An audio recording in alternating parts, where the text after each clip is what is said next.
Assalamualaikum warahmatullahi wabarakatuh. Innal hamdalillahi nasta'inuhu wa nastaghfiruh wa na'udzu billahi min sururi anfusina wa min sayyiati a'malina. May yahdihillahu fala mudilla lahu wa may yudlil fala hadiya lahu. Asyhadu an la ilaha illallah wa asyhadu anna Muhammadan abduhu wa rasuluhu la nabiyya ba'da. Allahumma salli ala sayyidina Muhammadin wa ala alihi wa sahbihi ajma'in. Amma ba'd. Alhamdulillah, Bunda yang rahmati Allah, wabil khusus para asatidah, para gurunda kami, kembali kita diperjumpakan oleh Allah Subhanahu wa taala di pagi yang penuh berkah, di acara yang alhamdulillah sudah kami cloning gitu ya, di tempat kami namanya juga sama, sehingga beberapa waktu yang lalu saya berikan kabar gembira pada panjenengan semua, karena yang seperti ini, majelis ilmu yang seperti ini sudah di cloning oleh tempat-tempat yang lain, maka panjenengan semua insya Allah mendapat bagian pahalanya. Salawat salam semoga senantiasa teriktikad biqalbi, teriyakini dalam hati tanpa keraguan, dan kiranya tanpa keraguan ini sampai kita menghadap Allah, bahwa satu-satunya uswah dan qudwah terbaik dalam hidup dan kehidupan seorang muslim mukmin adalah Rasulullah SAW, yang mencontohnya adalah bagian dari pensyariatan, yang mencintainya adalah bagian dari perintah Allah, dan menjadikan kita senantiasa penuh harap kelak bisa membersamai beliau di yaumul mahsyar dalam keadaan tersafaati dengan syafaatul uzma beliau atas izin Allah. Maka tidak ada cara yang terbaik untuk menjadi umat yang dicintai oleh beliau kecuali dengan mengikuti sunnah-sunnah yang beliau telah contohkan dalam kehidupannya sallallahu alaihi wasallam. Para bunda yang dirahmati Allah, judul hari ini memang agak unik, karena judul ini terambil dari ketika Rasulullah sallallahu alaihi wasallam merasakan kelelahan, maka ada kalimat arihna yang memiliki akar kata bersambung dengan bahasa Indonesia rehat. Arihna, istirahatkan kami. Arihna biha, istirahatkan kami, dengan ha itu dhamir yang merujuk pada kata benda muannas. Jadi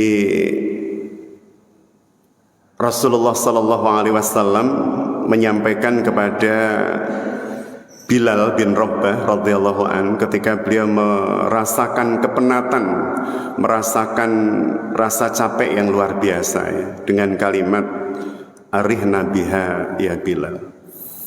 Ada beberapa hadis yang memiliki kemiripan matan dengan jalur sanad dan perawi yang berbeda. Ada hadis yang lebih lengkap, kalimatnya ya Bilal aqimis shalah arihna wa arihna biha. Wahai Bilal, tegakkan salat dan istirahatkan kami dengannya. Bunda yang dirahmati Allah, kenapa kalimat ini menjadi kalimat yang penting buat kita semua?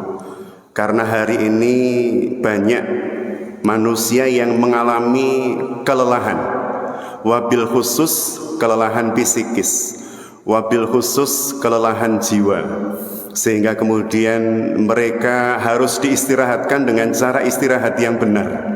Dan kita lihat bagaimana Rasulullah sallallahu alaihi wasallam dalam kehidupannya memberikan contoh kepada kita seperti apa istirahat yang benar.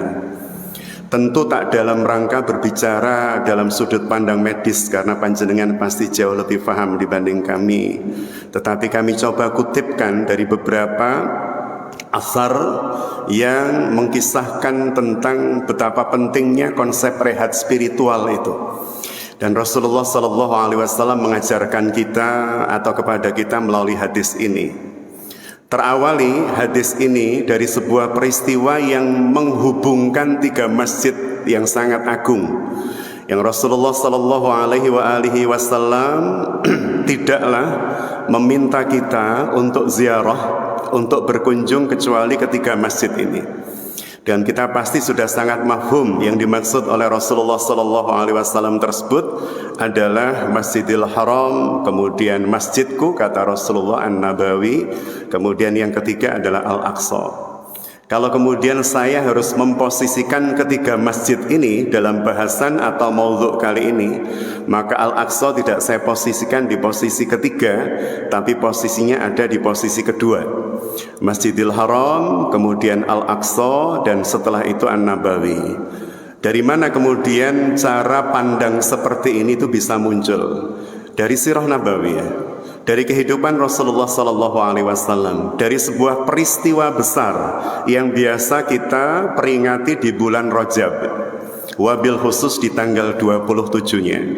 Kaum muslimin biasa menyebutnya dengan peristiwa Isra dan Mi'raj, sebuah perjalanan yang memadukan konsep perjalanan atau rihla horizontal dan rihla vertikal.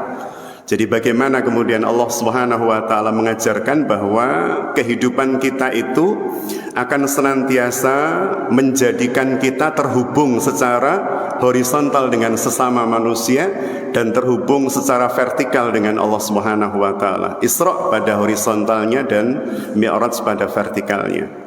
Yang kedua, perjalanan yang dilakukan oleh Rasulullah Sallallahu Alaihi Wasallam tersebut ya, dalam malam Mi'rajnya, dalam malam Isra-nya, yang oleh Allah Subhanahu Wa Taala disebut di dalam surah ke-17 ayat 1, dan ini kemudian menjadi titik tolak ya, nuqtatul intilaq, titik tolak ketika Rasulullah Sallallahu Alaihi Wasallam akan mendapatkan sebuah perintah besar yang kemudian kita ketahui sebagai sholat 5 waktu, bertitik tolak dari Masjidil Haram ya, minal Masjidil Haram ilal Masjidil Aqsa. Tetapi terawali dengan kalimat A'udzubillahi minasyaitonirrajim, Bismillahirrahmanirrahim, Subhanalladzi asra bi 'abdihi laila. Maha suci Allah, ya maha suci dalam kurung Allah yang telah memperjalankan di malam hari. Memperjalankan di malam hari. Ini kalau kemudian dikupas jadi panjang, tapi bahasan kita tidak pada arah itu. Apakah kemudian bepergian itu lebih baik berangkatnya malam? Kalau kemudian sunnahnya berangkat malam, pasti bapak-bapak sopir truk itu yang paling nyunah itu ya. Biasanya truk-truk itu berangkat malam hari. Apakah kemudian seperti itu atau ada tinjauan lain? Asra bi abdihi, jadi yang diberangkatkan di malam hari tersebut adalah abdun.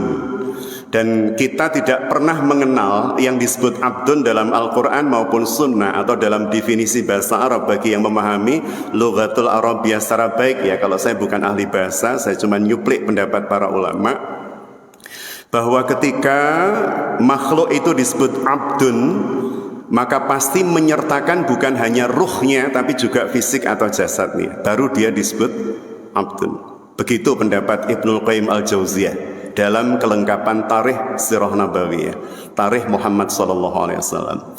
Jadi subhanalladzi asra bi 'abdi yang diperjalankan oleh Allah Subhanahu wa taala, jumhur ulama menyebut adalah keseluruhan, bukan hanya ruh tapi juga fisik atau jasad.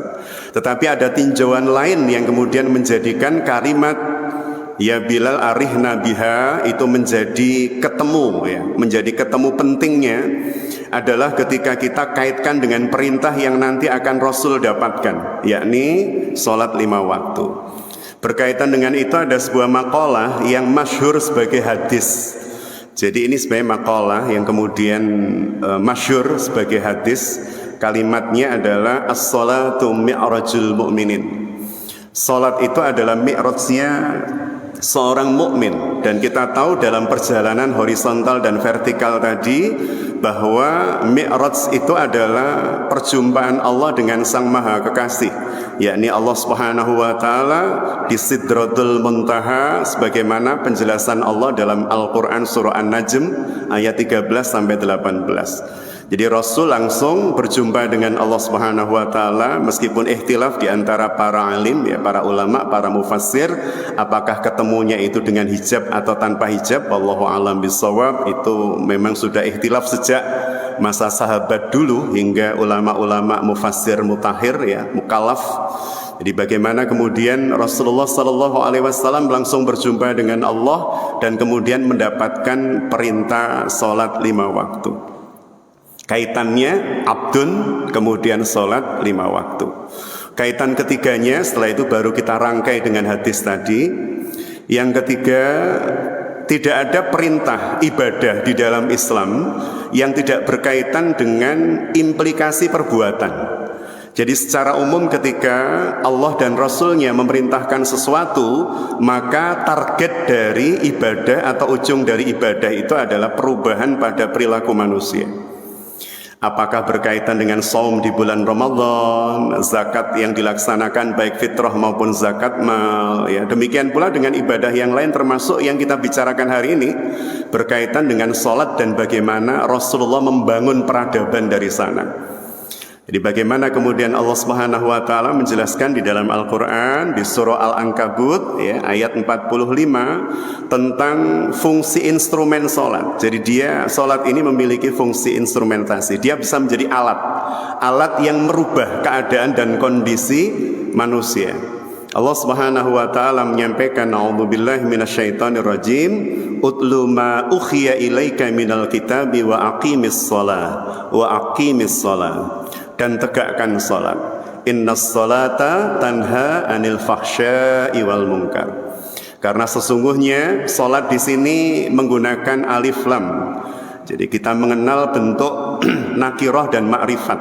Artinya kalau kemudian as-shalah itu ya ada alif lam yang mengawali kata salat, itu menunjukkan memang salat yang merujuk pada sesuatu yang tertentu. Salatnya tidak sembarangan, tidak serampangan. Nanti akan dijelaskan oleh Allah dalam surah Al-Ma'un dengan kalimat fawailul lil musallin. Jadi celakalah, dalam tafsiran yang lain maka neraka welah bagi orang-orang yang sholat. Dan ini merupakan kalimat yang sangat tidak umum. Bagaimana Allah mengkaitkan kecelakaan, mengkaitkan laknatnya terhadap orang yang secara zahir melakukan kebaikan, yakni as-shalah. Tapi kemudian Allah menyebut di dalam ayat tersebut, maka celakalah orang-orang yang sholat, yakni orang-orang yang sholat tapi sahun, orang-orang yang lalai, lupa bahwa dia sedang berjumpa Allah. Baik, sekali lagi di Al-Ankabut 45 Allah Subhanahu wa taala menyampaikan bahwa fungsi instrumentasi salat adalah tanha. Dia menjadi pencegah, dia menjadi hijab, dia menjadi barrier anil fahsya wal munkar. Dari perbuatan fahsya, kotor ya, keji dan kemungkaran. Ini kemudian menjadi catatan kita untuk mengkaitkan 3 peristiwa yang tadi saya sebutkan di awal. Jadi bagaimana kemudian salat itu difungsikan oleh Allah Subhanahu wa taala dalam rangka untuk menjadi pencegah para musallin ya, orang-orang yang melaksanakan salat dari perilaku keji dan mungkar. Dan ternyata perintah salat ini wabil khusus 5 waktu ya. Kalau perintah salatnya sejak awal dakwah Rasul sudah melakukan bersama dengan Ibunda Khadijah, bahkan bersama dengan Ali bin Abi Thalib ketika awal masuk Islam. Berarti usia Ali waktu itu kurang lebih 9 tahun. Dan sholat waktu itu dilaksanakan di 2 waktu, yakni pagi dan petang. Yang ketika sholat 5 waktu itu sudah dipermanenkan menjadi syariat, maka pagi dan petangnya bukan lagi sholat tapi menjadi zikir pagi dan petang. Bapak Ibu yang dirahmati Allah, Bunda yang dirahmati Allah, maka sekarang coba kita kaitkan ya antara ketiga masjid yang kami sebutkan sebelumnya dan ketiga perintah yang berkaitan dengan sholat ini. Dari Masjidil Haram menuju ke Al-Aqsa, Rasulullah Sallallahu Alaihi Wasallam sempat diampirkan, ditunjukkan oleh Jibril beberapa tempat penting. Meskipun hadisnya tidak berderajat sahih, tetapi kemudian sebagian ulama hadis atau muhaddisin menyebutnya sebagai hasan, hadis yang baik, meskipun kemudian tidak sampai pada derajat sahih. Yakni ketika Rasulullah Sallallahu Alaihi Wasallam ditunjukkan oleh Jibril, yang pertama adalah Yasrib. Dan kemudian Jibril menjelaskan bahwa inilah tempat yang kelak engkau akan ada di dalamnya, engkau akan berada di sini, berada di tempat ini. Dan Yasrib itu bukan tempat yang asing buat Rasulullah Sallallahu Alaihi Wasallam, karena nenek beliau itu asli ya, pakai shot begitu aslinya itu ya. Asli orang Madinah, orang Yasrib ya. Namanya Salma. Beliau ini adalah istri dari apa namanya ya, bukan kakek buyut ya, kakek atau buyut ya, Muhammad bin Abdullah bin Abdul Muthalib bin Hashim. Lah istrinya Hashim, buyut berarti. Jadi buyutnya Kanjeng Nabi itu dari Bani Najjar ya, namanya Salma. Yang dari beliau nanti akan lahir seorang laki-laki namanya Saibah, yang lebih kita kenal dengan Abdul Muthalib. Syaibah bin Hasim bin Abdul Manaf. Nah, itu putra dari Salma, dan Salma ini wanita Bani Najjar. Jadi Rasulullah itu buyutnya memang Yasrib, sehingga beliau tidak asing dengan Madinah itu. Kemudian yang kedua, oleh Jibril ditunjukkan sebuah bukit ya, yang memiliki sejarah panjang tentang seorang hamba Allah yang namanya paling sering disebut dalam Al-Quran. Ada nama manusia yang namanya paling sering disebut dalam Al-Quran. Muhammad Hatta tidak mungkin ada dalam Quran. Yang ada adalah Musa bin Imran. Ya, Musa alaihissalam disebut oleh Allah sebanyak 136 kali dalam Al-Quran. Dan Rasul sempat ditunjukkan oleh Jibril tempat di mana Musa mendapat wahyu, yakni Tursina. Kemudian bergerak lagi. Kalau ini hadisnya dhaif ya, tidak layak untuk kemudian kita yakini sampai pada tataran aqaid. Ketika Rasulullah diampirkan ke sebuah tempat yang bernama Baitul Laham, atau kita kenal dengan Bethlehem ya, Baitul Laham. Jadi tempat di mana Isa alaihissalam mendapatkan wahyu dari Allah Subhanahu wa taala. Baru setelah itu menuju ke Al-Aqsa. Aqsa sendiri maknanya jauh jika dibandingkan dengan ketiga masjid yang saya sebutkan ya, dengan titik tolak Masjid Al-Haram. Bunda yang dirahmati Allah, yang menarik begini dari ketiga masjid tersebut ya, dan kaitannya dengan arihna biha ya Bilal tadi itu ya. Rasulullah Sallallahu Alaihi Wasallam mengalami peristiwa ini, Isra dan Mi'raj, itu kurang lebih 3 tahun atau 2,5 tahun sebelum beliau membangun peradaban di Madinah, sebelum beliau hijrah ke Madinah. Berarti Rasulullah Sallallahu Alaihi Wasallam menjalani peristiwa Isra dan Mi'raj itu di usia antara 50 dan 51, 50 dan 51, antara usia itu. Jadi Rasulullah tinggal di Mekah itu jauh lebih panjang dan lebih lama dibanding Madinah. Rasulullah itu tinggal di Mekah 53 tahun. Maka cintanya terhadap Mekah cinta yang luar biasa.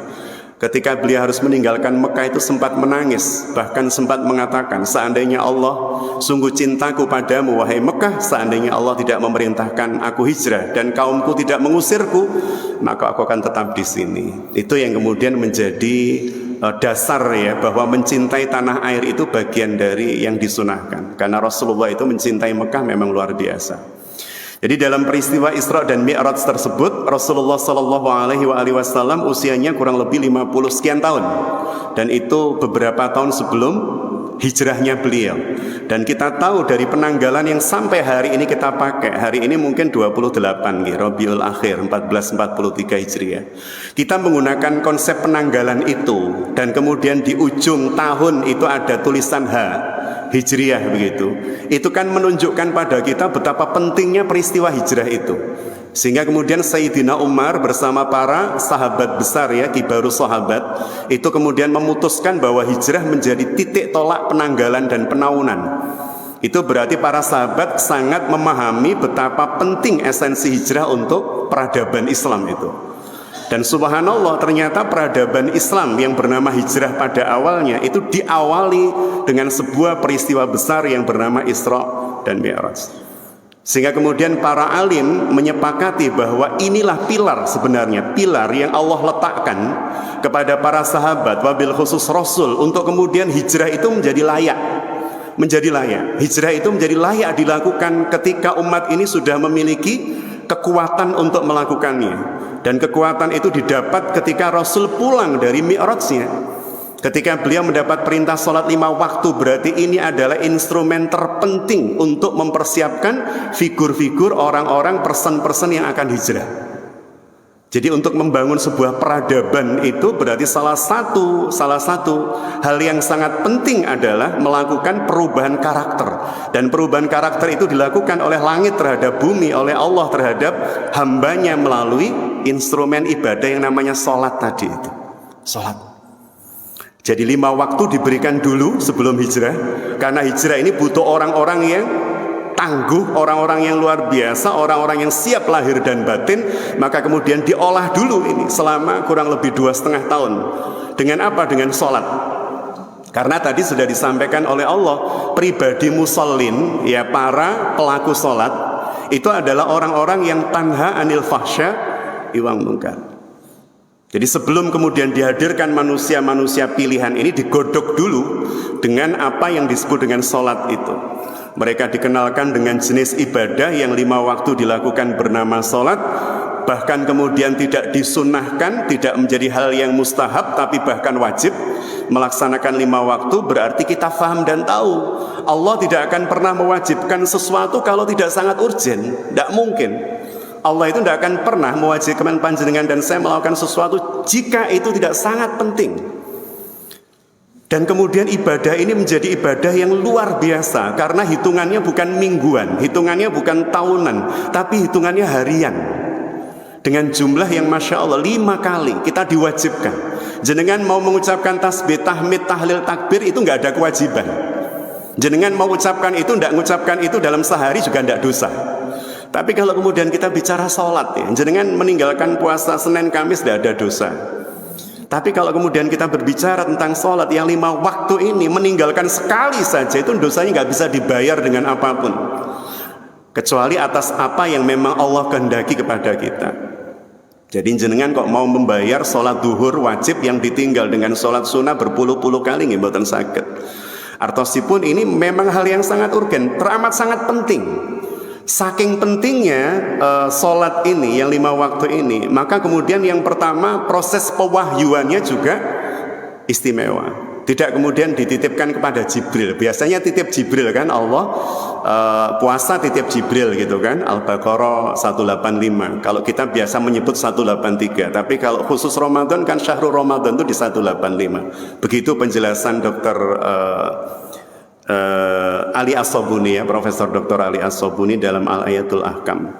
Kemudian apalagi ibadah-ibadah yang lain. Tapi kalau kemudian kita bicara sholat, Masya Allah, sehari 5 kali itu wajib, tidak tergantikan dalam posisi dan kondisi apapun. Mau bepergian, panjenengan tidak mendapat rukhsah untuk meninggalkan. Puasa boleh nggak? Kita tidak puasa saat bepergian, angsal. Saat kita gerah sakit, angsal. Tapi kalau puasa tidak boleh. Jenengan kok kemudian karena sebab-sebab tertentu gitu ya tidak bisa melaksanakan haji, maka itu tertoleransi. Tapi kalau kemudian kita masih sadar saja, meskipun tubuh sudah nggak kuat jalan, nggak kuat bergerak, nggak kuat duduk, berbaring juga nggak nyaman, sepanjang kita masih memiliki kesadaran, maka kewajiban sholat ini tidak boleh tergantikan. Ini menunjukkan betapa urgennya sholat ini. Sehingga tadi tersampaikan bahwa sholat ini kemudian menjadi pilar pembentukan karakter manusia baru, yang benar-benar baru, yang akan menempati Darul Hijrah, yang akan membangun negara hijrahnya kaum muslimin, Madinah. Jadi memang sudah disiapkan orang-orang yang luar biasa. Lah agar supaya kemudian hadir manusia-manusia luar biasa sebagaimana yang dimunculkan oleh Allah dalam peristiwa hijrah, baik itu as-sabiqunal awalun dari Mekah atau Muhajirin dan as-sabiqunal awalun dari Ansor. Karena as-sabiqunal awalun itu ada 2 dan Allah menyebutkannya dalam At-Taubah ayat 100. Jadi bagaimana kemudian bisa terbentuk generasi yang sekelas itu, maka kata kuncinya sholat. Sholat sampai pada tataran apa? Sampai pada tataran ya Bilal arihna biha. Sholat yang sampai pada tataran kita bisa menikmati bahwa sholat itu adalah ibadah yang menghilangkan kepenatan. Sholat yang sampai pada titik atau level yang bisa menjadikan kita jauh lebih nyaman dibanding sebelum sholat. Sholat yang bisa menghantarkan kita kepada semakin merasa optimisme kita itu muncul pasca sholat. Jadi peristiwa itu terjadi pada Tabuk, peristiwa yang saya sampaikan barusan. Jadi bagaimana kemudian Rasulullah SAW pasca sebuah pertempuran yang sejatinya tidak mempertemukan langsung Rasulullah dengan tentara Bizantium. Jadi waktu itu Rasulullah SAW ya di tahun ke-9 itu berarti 2 tahun sebelum Rasul wafat.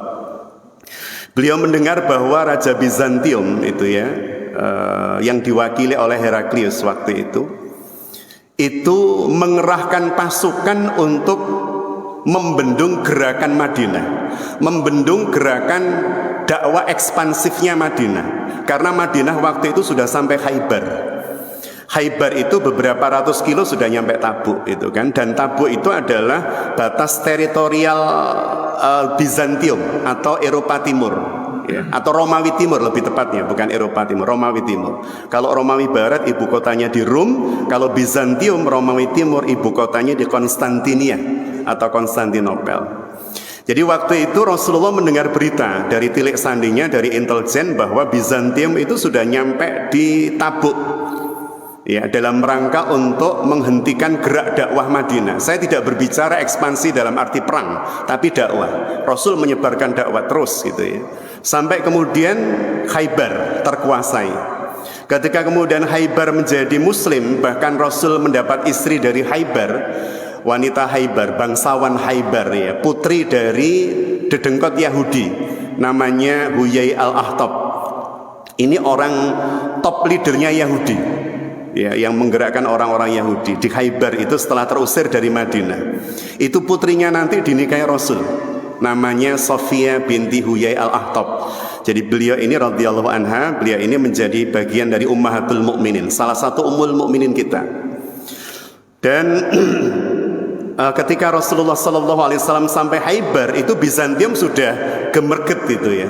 Wah, ini kalau kemudian dibiarkan dakwahnya orang-orang Badui ini, jadi mereka menganggap bahwa orang-orang Arab itu orang-orang yang pada awalnya tidak pantas diperhitungkan. Makanya panjenengan saya kalau membaca sejarah Arab, tidak ada sejarah Mekah Madinah itu dijajah bangsa asing. Ada sebuah buku bagus judulnya History of Arab tulisan Philip Kahiti. Ya, di sana dipaparkan dengan sangat rinci ya bangsa-bangsa Arab mana yang pernah dijajah oleh Bizantium atau Persia. Ternyata yang dominan dijajah itu Syam sama Yaman. Mekah Madinah dilewati. Padahal kalau kita bicara bangsa Arab ya bagian utara itu kan Syam, setelah itu Madinah, setelah itu Mekah, baru Yaman. Tapi yang dijajah itu adalah Syam dan Yaman. Maka Madinah dilewati. Kenapa? Karena ini bangsa yang tidak layak untuk dibanggakan kalau kita jajah. Kalau orang jajah itu tidak pantas bangga gitu. Jajah mana? Maka Madinah itu buat orang lain keliru, itu pasti keliru jajah. Wong di sana sumber daya manusianya itu orang-orang yang ummi, orang-orang yang dianggap bodoh karena nggak bisa tulis baca. Padahal orang-orang Arab Mekah Madinah itu memang memilih, dalam tanda petik memilih, bentuk kecerdasan itu bukan pada membaca dan menulis, tapi menghafal. Jadi bagi mereka kalau ada penyair itu masih nulis, itu penyair ecek-ecek. Tapi kalau ada penyair yang hafalannya berjibun dalam otaknya, itu penyair yang keren. Jadi bagi mereka bentuk kecerdasan itu bukan pada baca dan tulis, tapi pada hafalan. Sehingga kemudian Al-Quran itu menjadi salah satu kitab yang paling mudah dihafal. Karena memang konsep kecerdasan awalnya bangsa Arab itu bukan baca tulis. Jadi seperti itu gambarannya. Jadi bagi orang-orang Bizantium maupun Persia nggak menarik Mekah Madinah itu dijajah. Tapi justru itulah yang menjadi titik penting Muhammad bin Abdullah tumbuh dari kecil menjadi dewasa tanpa harus terinfiltrasi budaya penjajah.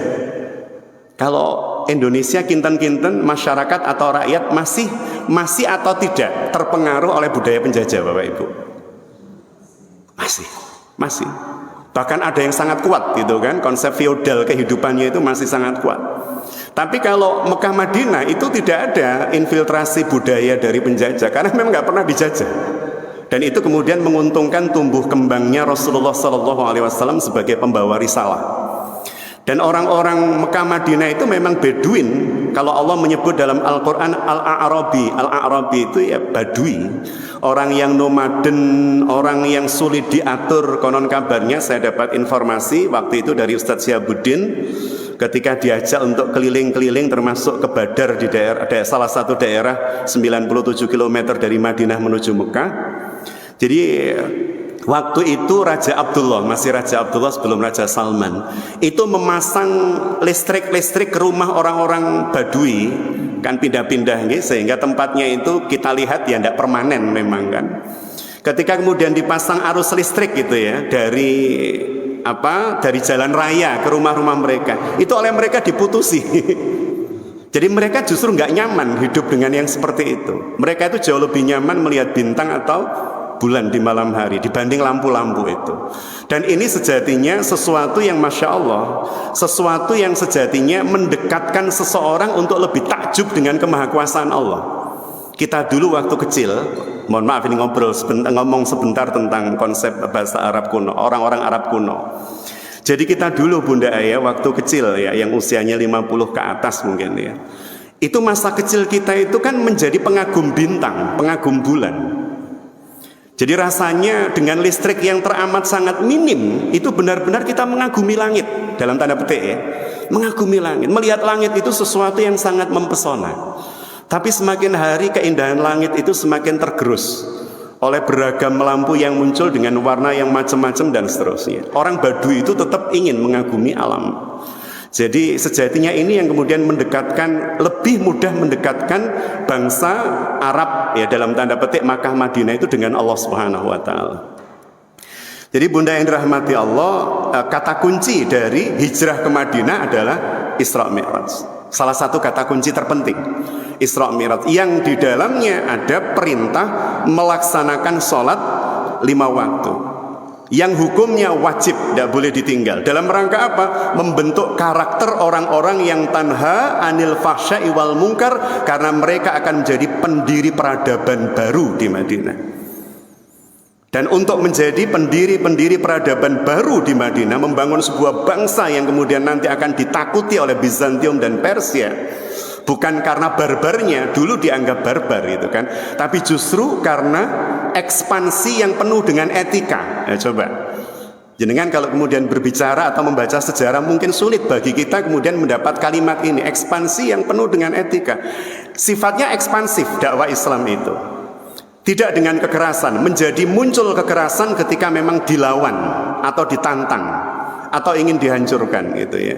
Tapi penuh dengan etika. Bagaimana tidak penuh dengan etika? Di saat bangsa Persia dan Romawi menganggap mutilasi dalam perang itu sesuatu yang biasa, mutilasi dalam perang itu sesuatu yang biasa, maka dalam syariat ghazwah Islam, maka kalau ghazwatul Islam, perang dalam Islam itu dihapus dari kurikulum. Saya itu paling sedih Pak, salah satu yang paling sedih.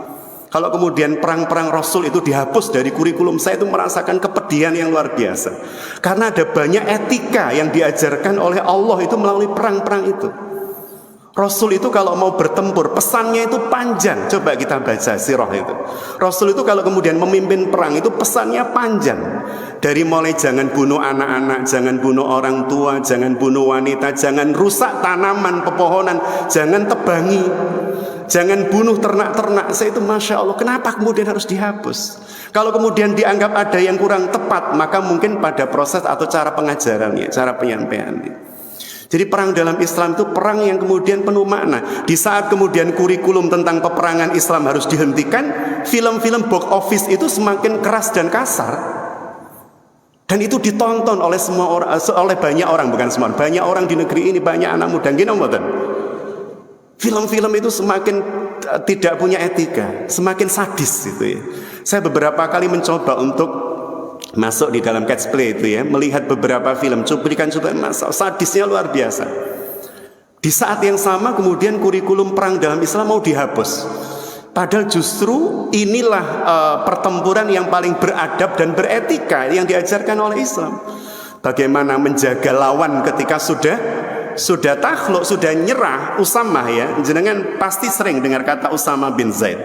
Usama bin Zaid itu kan cucu yang paling dicinta Rasul, cucu angkat. Karena beliau ini anaknya Zaid bin Harisah radhiyallahu an. Jadi Usamah ini adalah laki-laki yang menggetarkan Mekah di tahun ke-8 Hijriah ketika Rasul masuk ke Mekah, Fathu Makkah itu. Karena yang dibonceng itu bukan Hasan, yang dibonceng bukan Husain, yang dibonceng Rasul bukan Umamah. Ini cucu-cucu Rasul yang nasabnya langsung pada beliau.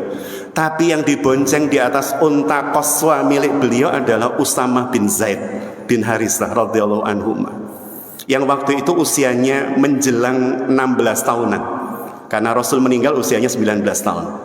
Jadi itu dibonceng oleh Rasul, Usamah itu. Dalam rangka menunjukkan apa? Dalam rangka Rasul ingin menunjukkan laki-laki yang sangat saya cintai ini, anak remaja yang sangat saya cintai ini adalah anak remaja yang dulu kalian hina-dinakan karena ayahnya budak, ibunya budak. Tapi aku ingin mengatakan pada kalian hari ini dengan sikap dan keteladanan Rasul bahwa di hadapan Allah tidak ada budak dan selain budak dalam kemuliaan. Tapi inna akramakum indallahi atqakum. Itu sama. Jadi yang dibonceng Rasul memasuki Mekah pada saat Fathu Makkah itu bukan keluarga beliau. Hatta bahkan Ibnu Abbas, bukan Abdullah bin Abbas radhiyallahu anhuma, sepupu beliau itu ya, tapi yang dibonceng Usamah. Dan Usamah ini meskipun sangat dicintai Rasul, karena saking dicintainya Rasul, beliau ini menjadi asbab beberapa hadis nanti. Di antaranya ini saya sebutkan berkaitan dengan peristiwa Yasrib tadi itu, peristiwa Isra Mi'raj dan sholat serta perang tadi ya. Jadi Usamah bin Zaid ini karena saking dicintainya Rasul, suatu hari ada sebuah kabilah yang wanita dari kabilah itu mencuri, dan mencurinya sampai pada batas nisab. Kalau dalam surah Al-Maidah 31 kan mencuri batas nisab, faqta'u aydiyahuma, dipotong ya tangannya, pergelangan tangannya, baik laki-laki maupun wanita.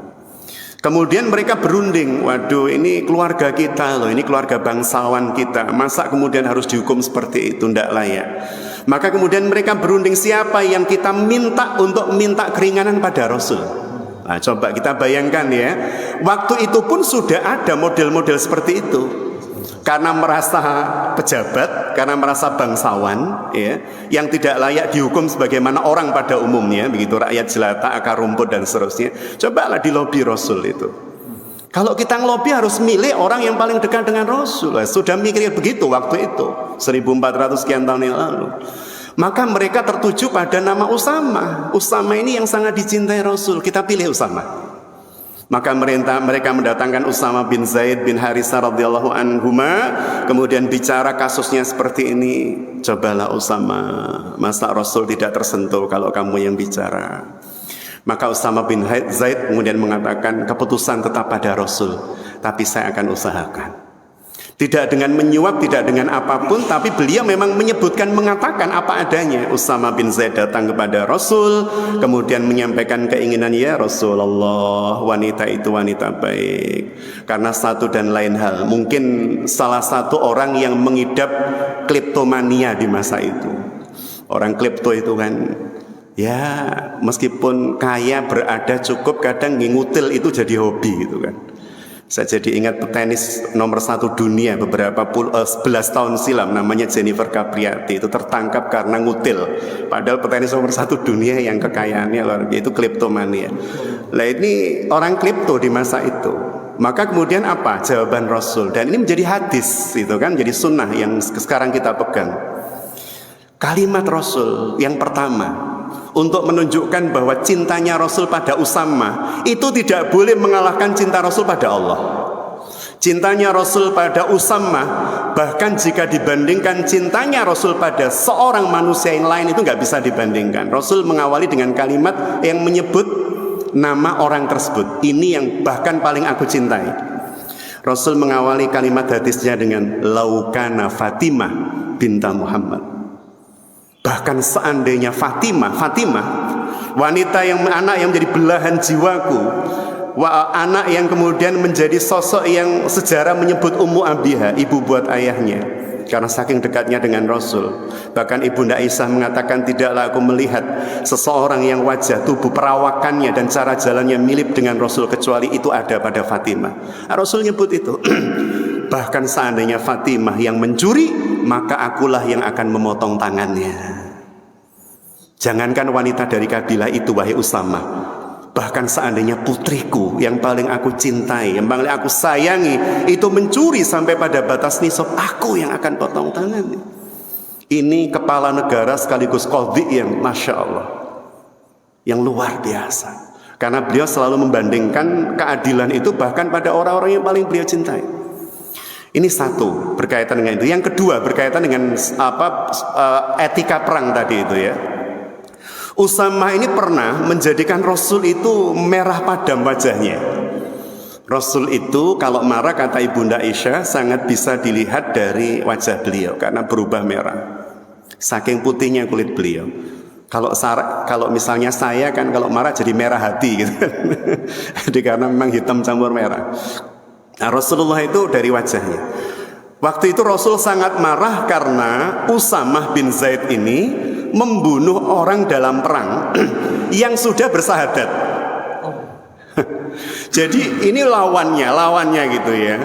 Mau dibunuh, sudah kalah dalam mubarozah. Mubarozah itu perang satu persatu ya, satu-satu. Ketika dia sudah terjatuh, sudah mau ditusuk, lawannya itu bilang asyhadu an la ilaha illallah asyhadu anna Muhammad. Itu kalau jenengan dan saya mengira orang ini benar-benar masuk Islam atau untuk pembelaan, Pak, Bu. Jenengan dan saya. Kalau dalam posisi itu, ini orang udah kalah, mau ditusuk pedang dia syahadat. Bagi panjenengan dan saya, kira-kira ini pembelaan diri atau memang masuk Islam? Pembelaan diri. Makanya kita nggak pantas jadi nabi itu kan. Jadi kita pasti mengira persis Usama itu begitu. Jadi Usama melihat ini pembelaan diri. Orang sudah kalah itu kan, tiba-tiba asyhadu an la ilaha illallah asyhadu anna Muhammadar Rasulullah. Oleh Usama tetap ditusuk, meninggal. Dan itu dikabarkan oleh sahabat yang lain pada Rasul, langsung dipanggil dan Rasul marah. Bahkan kemarahan Rasul itu membuat Usama tidak jenak selama berbulan-bulan. Kalimat Rasul terngiang-ngiang karena diulang-ulang oleh Rasul. Diulang-ulang itu menunjukkan nyeselnya Rasul. Jangan gitu. Jadi kalimat Rasul begini. Ya Usama, wahai Usama, apakah sudah kamu belah dadanya untuk melihat hatinya bahwa dia itu berbohong atau tauriyah? Dia itu berapa istilahnya ini? Epok-epok itu. Apakah sudah kamu belah dadanya? Kamu lihat sendiri bahwa dia itu memang epok-epok. Bisa jadi hidayah Allah diturunkan oleh Allah pada detik-detik seperti itu. Maka jangan pernah remehkan hidayah Allah. Kalau kemudian saya membayangkan ketika membaca hadis itu atau sirah yang berbicara tentang itu, saya membayangkan kalau saya mungkin ya seperti Usama. Loh, ini orang sudah habis nyerang saya gitu kan, habis menyerang saya, pedangnya di depan mata saya. Kemudian ketika pedangnya jatuh, dia sudah mau saya bunuh. Kemudian asyhadu, ini pasti cuman epok-epok, ini pasti cuman tauriyah, takiyah, strategi saja. Tapi Rasul mengatakan, ya Usama, tidak, sudahkah engkau belah dadanya? Dan itu diulang-ulang Rasul. Dan kemudian kamu baca, begitulah kalau bahasa saya, kamu baca bahwa hatinya bilang ini epok-epok gitu. Apa sudah kamu belah dadanya? Kamu lihat hatinya, Masya Allah. Jadi seperti itulah etika perang dalam Islam. Sehingga bagi saya, kenapa kemudian harus dihapus? Meskipun kita tidak dalam rangka membahas itu. Jadi bunda yang dirahmati Allah, demikian dahsyatnya posisi sholat di dalam merubah karakter, hingga kemudian sholat ini diposisikan oleh Rasulullah SAW sebagai syarat untuk membangun peradaban sebuah umat. Syarat untuk membangun peradaban sebuah umat. Maka banyak tagline, banyak moto ya, banyak meme, banyak kalimat begini. Jika ingin hidupmu berubah, maka perbaikilah sholatmu, misal begitu. Ini bukan kalimat yang tanpa makna, tapi ini kalimat yang disandarkan kepada banyak kisah tadi itu, bahwa kalau kita pengen membangun negeri ini atau bangsa ini, sholatnya perbaiki. Karena dengan sholat itu ujungnya tanha anil fahsya wal munkar. Mana kriminalitas yang tidak masuk pada fahsya dan munkar? Mana? Pencurian ada di dalamnya, penipuan ada di dalamnya, korupsi ada di dalamnya, itu kan. Berarti kalau kemudian kita pengen koruptor itu angkanya turun, korupsi angkanya turun, indeksnya, kemudian apalagi kebohongan, kebrutalan, begalisme itu ya, dan seterusnya turun di negeri ini, maka kata kuncinya sudah diberi Allah dan sudah dicontohkan Rasul pada saat beliau akan membangun peradaban di Madinah dengan perintah Allah berupa sholat 5 waktu, sampai pada tataran ya Bilal arihna biha itu. Jadi sholat yang kemudian menjadikan kita kalau sholat itu merasa nyaman, sehingga Rasul pasca perang Tabuk tadi di cerita saya pertama yang belum selesai, dalam keadaan sudah sangat lelah, capek dan seterusnya, Rasul mengatakan kepada Bilal untuk mengistirahatkan beliau dengan sholat.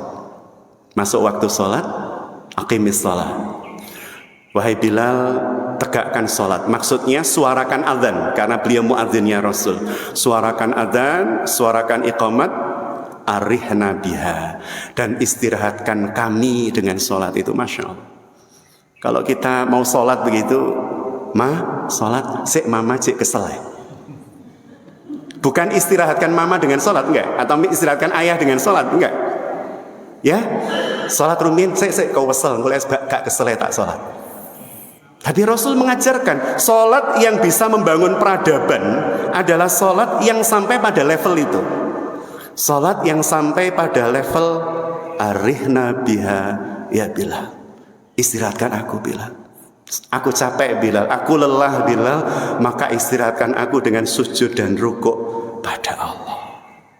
Sehingga sujudnya menjadi sujud yang nikmat, rukuknya menjadi rukuk yang nikmat, yang dipenuhi dengan ini ujungnya, karena sudah jam 5, ujungnya adalah firman Allah dalam surah Al-Fajr. Penjelasannya panjang, banyak, dalam banyak ayat, tapi saya pungkas dengan ayat ini saja. Ayat yang menjadi impian panjenengan dan saya. Betapa banyaknya orang tua yang ketika anak-anaknya kuliah, anaknya ini lulus dengan kumlot. Betapa banyaknya orang tua yang pengen ketika anaknya kuliah ujungnya kumlot atau bahkan summa cum laude. Maka kalau kita bandingkan betapa banyaknya orang-orang mukmin yang hidup, mukminnya mukmin haqqa, mukmin yang beneran, orang-orang mukmin yang hidup yang ingin ujung hidupnya adalah ujung yang cum laude, namanya husnul khatimah. Kayak bundanya Bunda Husni itu. Atau Bunda Husni sendiri nih, Pak Husni namanya. Jadi husnul khatimah ini yang kemudian ingin kita raih, dan Allah menyampaikan begini dalam surah Al-Fajr itu. Ya, untuk orang-orang yang husnul khatimah dengan panggilan yang sangat indah. Ya ayyuhan nafsul mutmain. Ya ayyatuhan nafsul mutmain. Jadi nafsul mutmain. Dari kata apa? Itmi'nan. Dari kata apa? Tumak-ninah. Itmi'nan, tumak-ninah, tenang, nyaman, rest area, begitulah. Kalau psikis itu rest areanya psikis itu ya itmi'nan ini, tumak-ninah ini. Maka sholat itu harus begitu, itmi'nan, tumak-ninahnya dijaga. Kalau kemudian pas ruku sampai itmi'nan, sampai benar-benar kita merasakan nyaman, baru subhana rabbiyal azimi wa bihamdi. Sujud ketika sudah nyaman, tubuh kita sudah itmi'nan semuanya, agar supaya nanti ruh kita ketika pulang itu dipanggil dengan kalimat ya ayyatuhan nafsul mutmainnah. Maka itmi'nan harus dijaga di setiap sholat kita untuk mendapat kualitas manusia yang itmi'nan, yang tenang, berhadapan dengan sesuatu tenang, gitu kan, mengendapkan tidak langsung responsif reaktif, bukan begitu. Jadi itmi'nan dijaga dulu, setelah itu subhana rabbiyal azim. Sujud dijaga dulu sampai semuanya nyaman, tenang, subhana rabbiyal a'la. Ya, maha suci panjenengan yang maha tinggi, karena pada saat ini kami rendahkan diri kami serendah-rendahnya ya Allah. Kepala kami berada pada tanah, tempat yang paling rendah. Sujud pada zat yang maha tinggi. Maha tinggi, kita paling rendah pada saat itu. Ini adalah posisi dan kedudukan yang paling mulia. Dan kalau dikaitkan dengan ayat pertama yang tadi saya baca, subhanalladzi asra bi abdi, maka agar supaya sholat kita sampai pada kelas ya Bilal arihna biha, kita harus menjadi abdun tadi. Abdun, hanya abdunnya Allah, bukan abdun siapapun. Hambanya Allah, budaknya Allah. Salat itu kalau jadi budaknya mukena, kita jadi budaknya mukena itu. Budaknya sarung, budaknya baju. Ya sulit untuk arih nabiha. Sulit untuk khusuk, begitulah kalimat yang lebih umum itu ya. Sulit untuk khusuk. Kalau sholat kemudian bunda binjang Idul Fitri, biasanya kalau Idul Fitri itu yang panjenengan pikir pada saat sholat, tempat sholat yang paling enak mendengarkan khotib sehingga dapat ilmu, sholat paling nyaman, atau yang paling dipikir besok pakai mukenah yang mana. Kalau masih pakai mukenah yang mana itu sulit untuk arih nabiha. Sulit sholat itu bisa mengistirahatkan fisik dan ruh kita. Ya bapak-bapak juga sama. Jadi itu mungkin sekilas Bunda ya. Itu kalau kita bahas panjang karena belum berkaitan dengan Al-Baqarah 45, 46 dan seterusnya. Tapi minimal insya Allah sudah kita dapatkan poin pentingnya. Ngaten Ustadz Muhsin, Allahu a'lam bishawab. Assalamualaikum warahmatullahi wabarakatuh.